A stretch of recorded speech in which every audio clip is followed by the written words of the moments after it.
And a very good evening, everyone. Welcome to our Facebook page. This is hashtag Berani Bersama, conversations with me, Rashid, Salleh.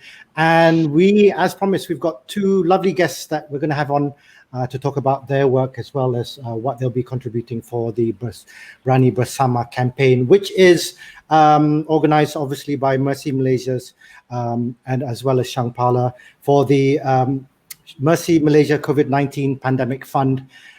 We hope to raise awareness on, as well as monetary contributions towards this cause.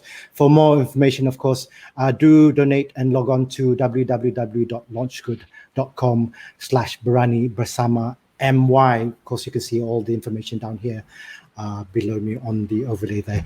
Right, well, let's get right into it. I'd like to introduce both our guests this evening. One of them is a prolific, I suppose, poet. She's written more than 250 poetry, shall I say. She's recorded over 250 poems and published in When I Say Spoken, You Say Word, and of course many more. We'll be joining her right after this. And joining us is also Leon Bukowski.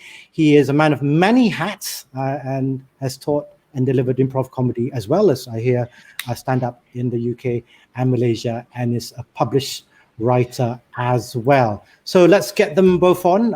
Firstly, ladies first. And where is she? There you are. I'm going to get both of you on. Hello, guys. How are you doing? Hi, okay. Just getting in terms of the technical stuff again. Leon in the middle there, and of course, Swit, got the most handsome middle. So it's like, there you go. All right, let's talk to lady first. I hope you don't mind, Leon. No problem. Okay, so Swit, for the audiences out there, tell us what do you do and why poetry?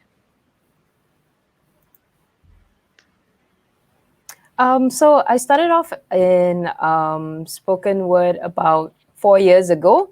I went to this open mic called If Walls Could Talk in Gaslight. And I actually stopped writing for quite a while. And when I saw spoken word, it's like this verbal delivery of poetry, very new, relevant, and something fresh. And I realized like, oh, wow, this is something that kind of awakened my creative side. Because back then I was working in the hospital and I was really just day in, day out, work nonstop. And poetry kind of saved my life. It was used as a method of therapy for me when I was having really bad insomnia. And after that, once I've stopped working in the hospital, I continued volunteering with If Walls Could Talk. And from there, just continued to be a part of many different poetry initiatives, and it's like family to me. Yeah, so that's kind of why I've stuck with it till now, and would like to continue growing in it. Yeah. Now, interestingly, you told me that you were in Russia prior to this. Can you elaborate a bit about how that came about, and then that movement, yes, obviously to poetry?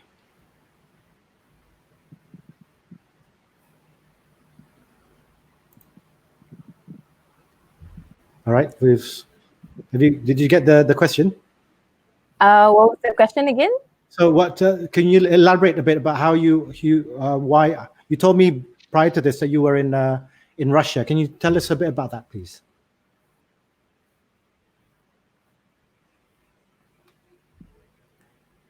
So prior to this, I was in Russia. My dad asked me why what I wanted to do, and he said that it had to be a professional course. So at that point of time,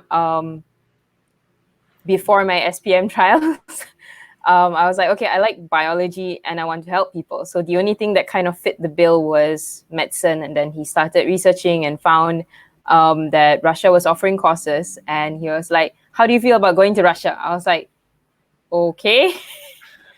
What do you feel about medicine? I will try. All honesty, I will try. And I've been trying all the way until the end of my stint in the hospitals, basically. Yeah. Right. So And then- Russia's a really cold place in terms of the environment and the people, but it comes from a lot of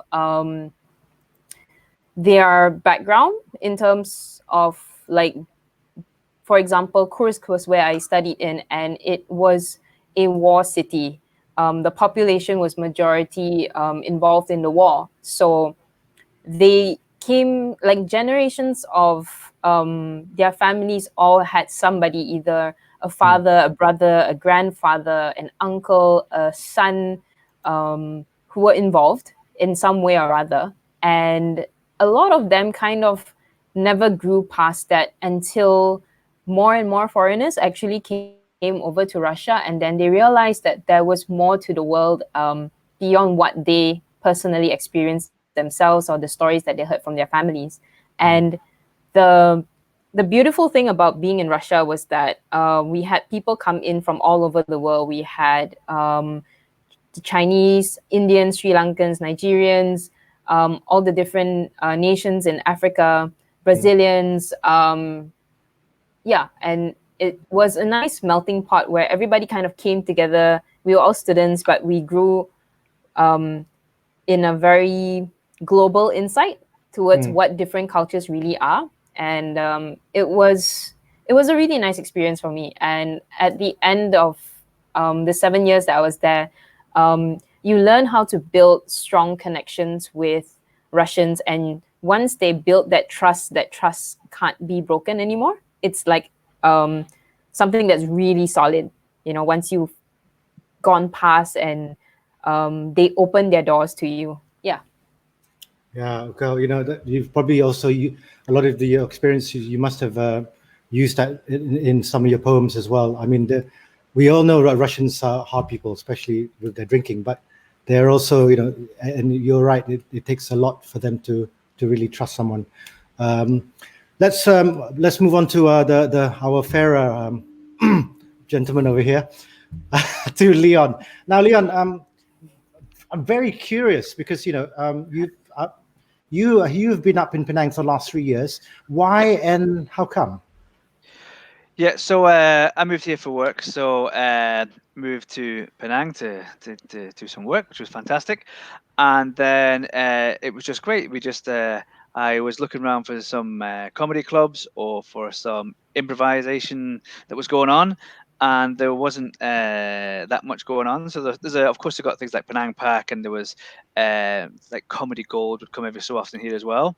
But there wasn't really that much comedy scene going on. So there were some open mics, but it was a mix of music and poetry, and every so often a comic would get on.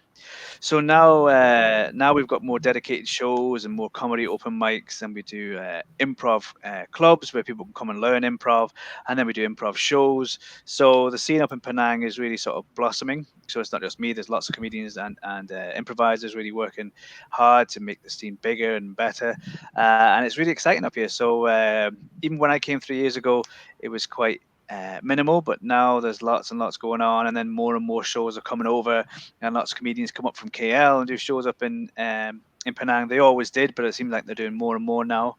So it's a really exciting time. So it's really good. The whole comedy scene up here with Comedy Law, which is one of the main groups that organise lots of comedy up here in Penang comedy events where they list all the shows. It seems really blossoming, and we're doing like online shows now as well, like lots of places.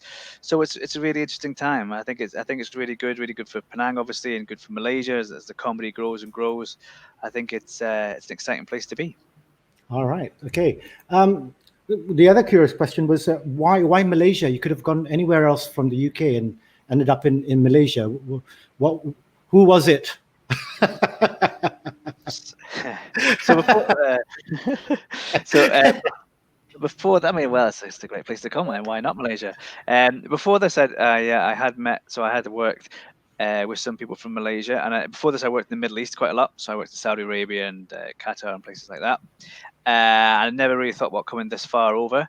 So I've been like international for a long time, but then I didn't have a few people from Malaysia that I met, and they were really nice and lovely. And then I came over for a conference, and I went to KL for 3 days, and I Yeah. just really liked it. So when the opportunity came up, didn't hesitate and came over.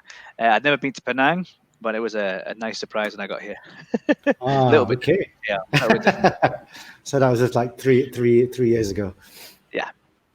Right. Anyway, for those of you who've just joined us, thank you very much for joining us. This is the Berani Bersama page with myself, Rashid, Salleh, and my two guests, Swit Marie and Leon Bukowski. We are talking about what they'll be doing later on. Of course, the Berani Bersama campaign is a community effort to raise awareness and to help monetary contributions towards the MERCY Malaysia COVID-19 pandemic fund. Of course, you can always donate and log on to www.launchgood.com/BeraniBersama MY. Now, continuing on our conversations with Swit. Now, obviously, they've been recorded. You've done 250 over poems and that book. Can you tell us a bit about that, please? Sorry? Can you tell us a bit about the book, your spoken word book, your publishing?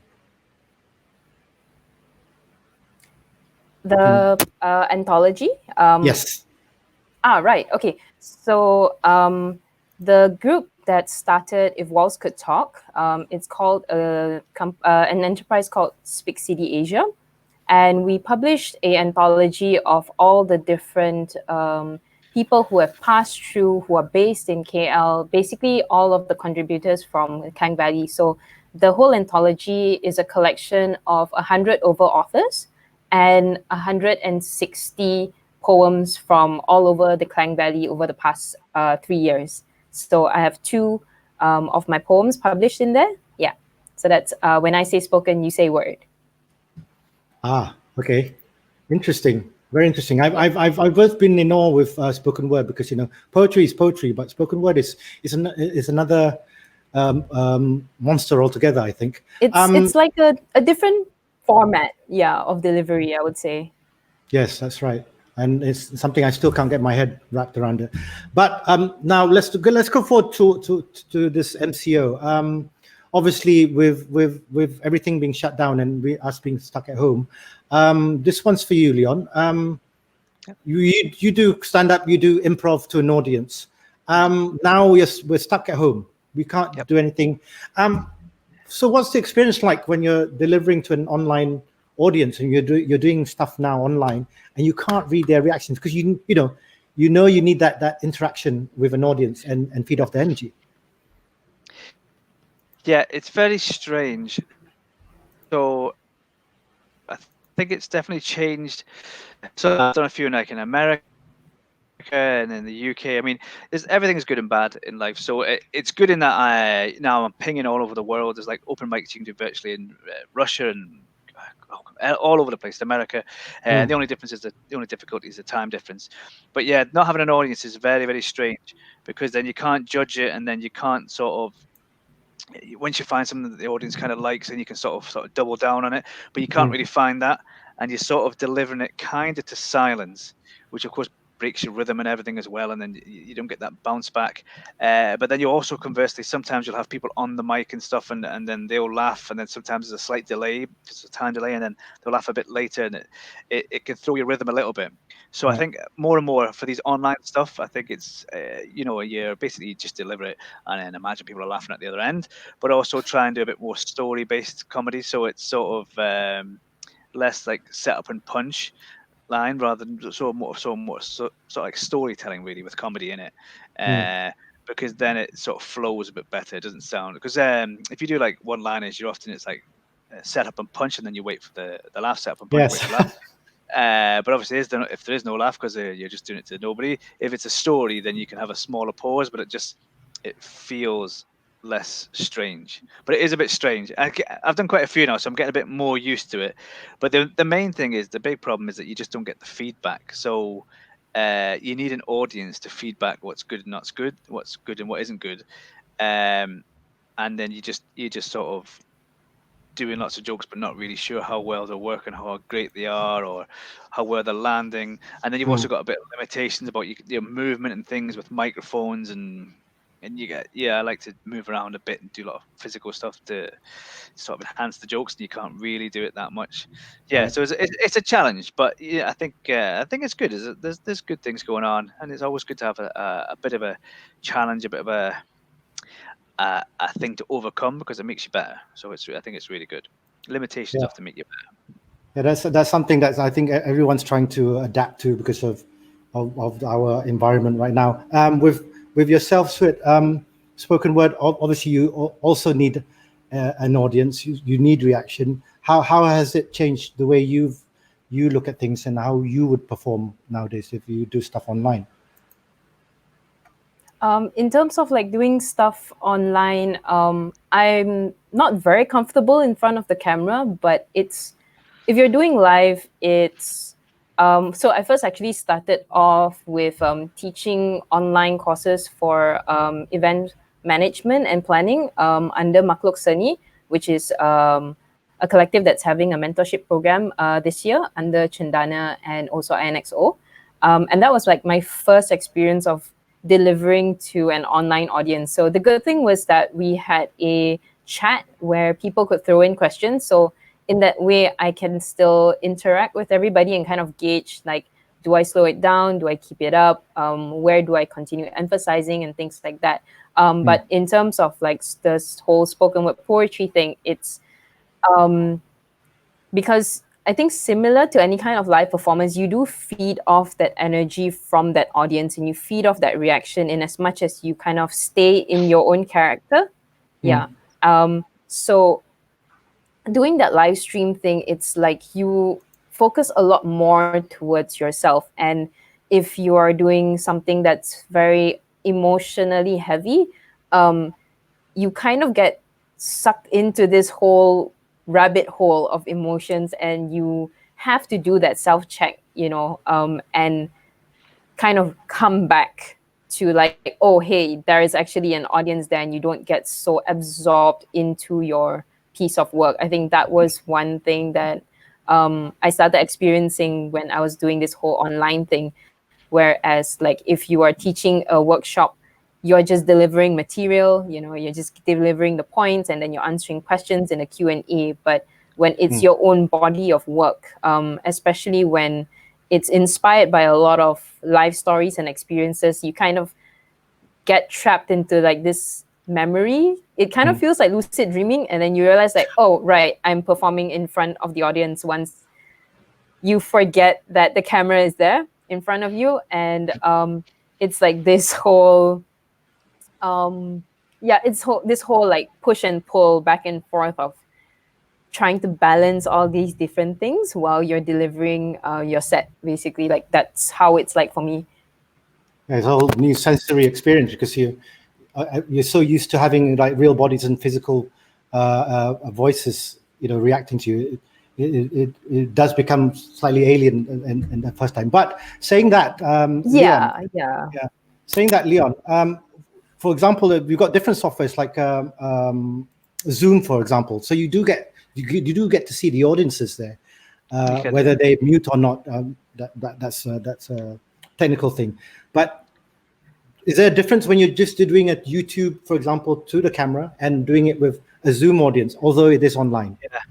Yeah, I mean, it's a bit. So I've had like I say, I've done quite a few of these. Some of them are a bit strange because for Zoom and things, one of the big differences is if you're in a club or a place, you get the atmosphere because everybody's there and they're all focused on the act. It's kind of similar to poetry. Everyone has to be there. They're all listening, and that's obviously very important.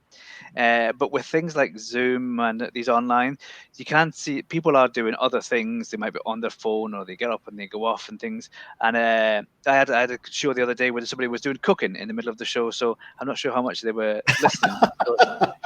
It's difficult to compete with that. So that's a bit of a challenge, and it's different, and you lose the atmosphere because obviously people are in their own home and they're doing things, and they can at any point pause it or walk off, or they're on a computer, they've got the whole internet in front of them possibly. So so it's a bit different, yeah. And then and like I say before, if you haven't got the reaction, then it's better to do it more story type, because big empty gaps always feel weird. Yeah, well, tell me about that. Dead air, we call it. Yeah.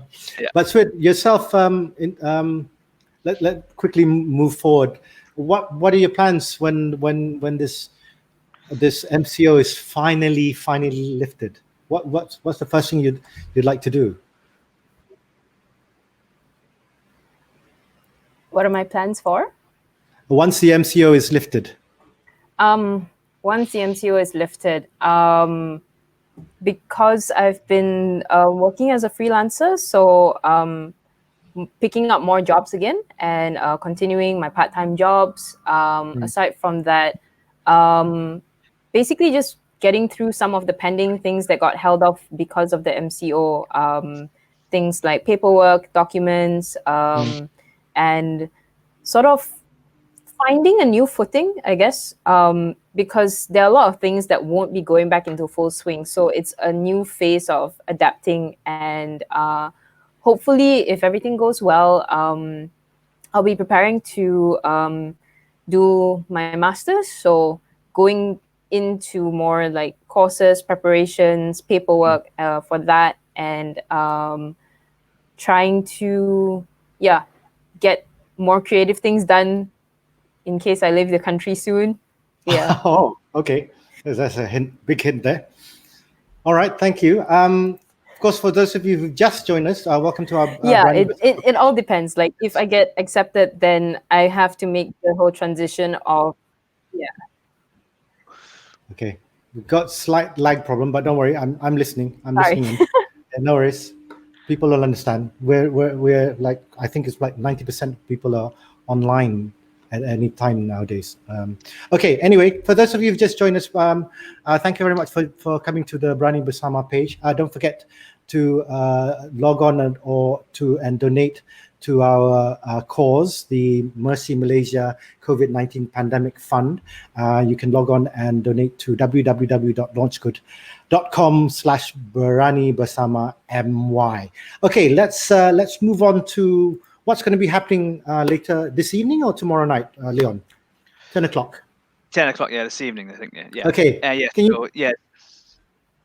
Yeah. Okay. Can so you tell us about, yeah. Sure. Yeah. So I can tell you. And yeah, so it's just basically it's just some jokes, a little bit of stand up, a little bit of some like sort of different kind of ideas, so sort of some traditional kind of stand up and a little bit of sort of an unusual kind of story type stand up as well. So just like a bit of a highlights reel. So that's basically what's going to come up. So it should be good, interesting for a half hour, hopefully. So it's going to be themed, something. Can you give a hint or is a tease of what the audience will be expecting? I'm not going to ask you to do your spiel because I know what it's like, because it never really works if you're just having this kind of conversation. But yeah. Yeah, so a lot of it's like sort of like observations about Penang. So it's the stuff I'd use if I was doing a gig in Penang. So basically some Penang observations which are, unique to hear, which is fantastic. All right. And what about you? So you're going on about 10:30?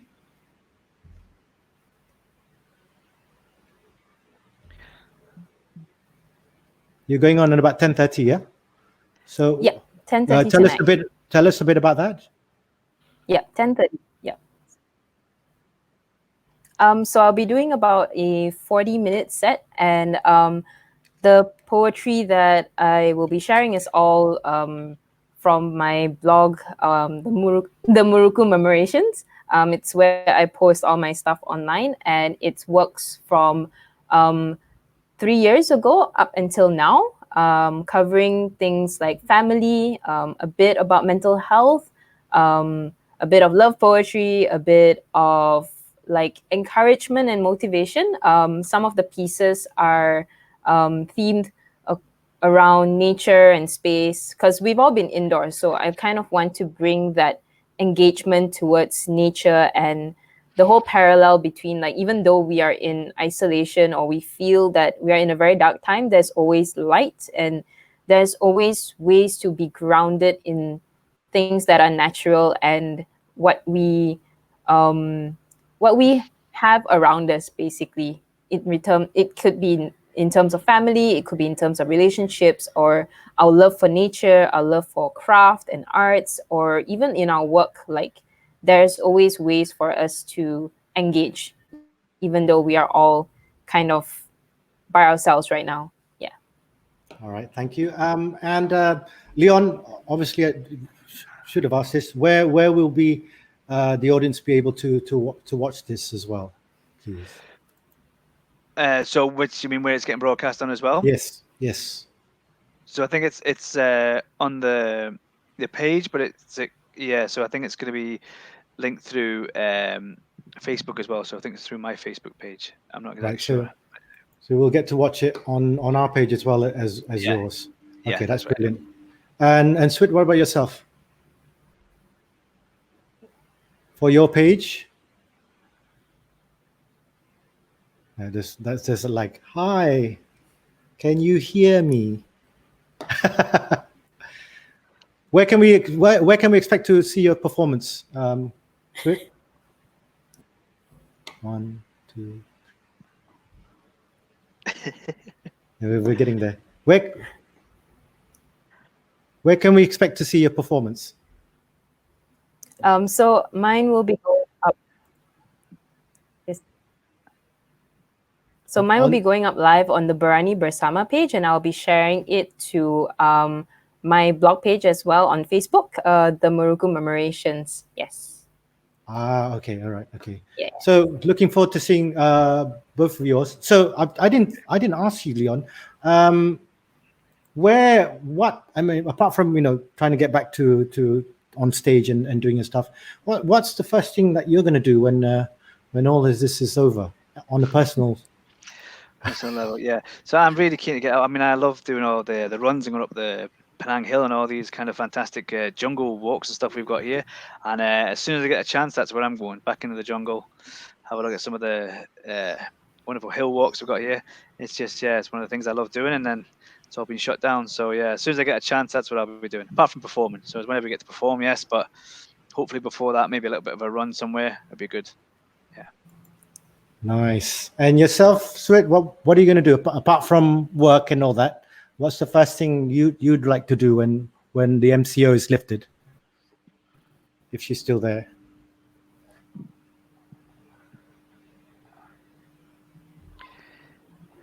Two, three. Yeah. No. Can you hear us?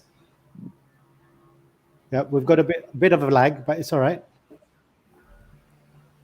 Sorry, what was the question again? Okay, the question was, what personally would you do after the MCO is lifted, apart from work and all that?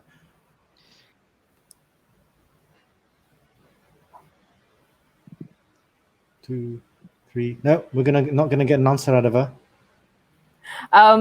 Swim and also go to the mamak to get okay. mamak food. I want my roti canai and my roti cheese. My teh tarik halia.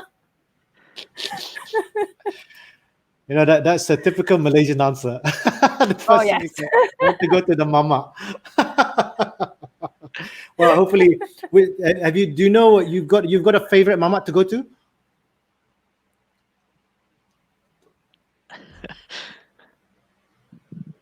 No. Okay. What about you, Leon? Have you got a favorite mama to go to? There's that many good places up here in Penang. This is like spoilt for choice. I don't know. There's loads. There's everywhere. I mean, like I like to go to like the food courts and stuff here. Like there's a place called Pisa Food Court, which has just got everything. It's just amazing. But yeah, I mean, there's hundreds of places. You could just step outside the front door and you can get anything you want. Were you one of these? I mean, we used to have like a lot of like expats or foreigners who first come in, and they until today there's some just wouldn't touch the food. But obviously you're not that type. But what would be your favorite? What is your favorite local food? I do like roti canai. I do like that.